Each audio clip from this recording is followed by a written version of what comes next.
dia melancarkan serangkaian pukulan tinju harimau Jepang, mengirimnya langsung ke nirwana barat. Melihat kejadian ini, si Sun Yang sangat gembira. Tetapi istrinya yang berada di sampingnya menunjukkan ekspresi terkejut. Dia tidak menyangka suaminya adalah seorang pembunuh.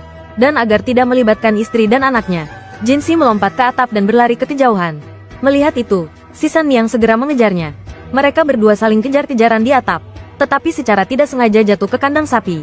Dan Jinsi buru-buru menendang ibunya hingga terlempar. Aku tidak akan kembali denganmu. Apakah kau tahu siapa yang ingin kau kembali? Dia tidak akan melepaskanmu. Saat ini, dia mengerti bahwa dia tidak punya pilihan lain selain melawan ibunya. Si Sun Yang dengan cepat menggunakan teknik pedang gandanya, membuat Liu Jinsi terus mundur. Untungnya, dia memanfaatkan kesempatan itu dan menancapkan belatinya ke tiang kayu. Kemudian, dia menendang pisau yang tersisa. Tanpa alat, si Sun Yang dengan cepat berada di posisi yang kurang menguntungkan. Tepat ketika Jinsi hendak melancarkan serangan terakhir, dia menjadi luluh menghadapi ibunya. Dia tidak tega melakukannya, tetapi si Sun Yang tidak mau menyerah. Jinsi terpaksa melemparkannya. Tanpa diduga, si Sun Yang langsung berdiri, mencabut pisau di tiang kayu, dan menusuk sapi yang sedang beristirahat. Sapi yang tertusuk mulai berlari tak tentu arah. Untungnya, Jinsi berhasil meraih tanduk sapi, dan melompat untuk berdiri tegak di atas balok. Sementara si Sun Yang di bawah terlihat menyedihkan. Dia tidak bisa menghindari amukan sapi gila itu. Akhirnya, dia diseruduk kawanan sapi keluar dari kandang. Untungnya, Jinsi berhasil meraih tangannya, tetapi di wajah si Sun Yang muncul senyuman. Karena putranya, Tang Long, telah kembali. Kemudian, dia dengan sengaja melepaskan tangannya, dan jatuh ke jurang yang dalam.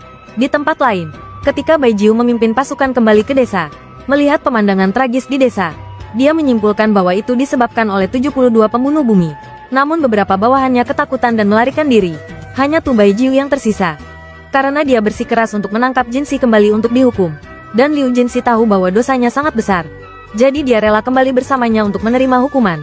Tetapi 72 pembunuh bumi pasti tidak akan membiarkannya pergi.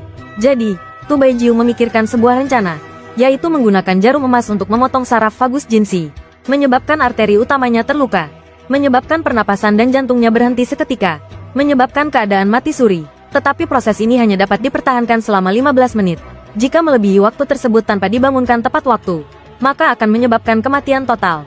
Setelah semuanya siap, keduanya segera berangkat. Benar saja, di tengah jalan mereka bertemu dengan orang-orang dari 72 pembunuh bumi.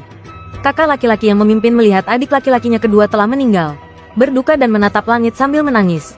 Mulai mengadakan upacara pemakaman, melihat waktu hampir tiba. Tetapi orang-orang dari 72 pembunuh bumi tidak berniat untuk pergi.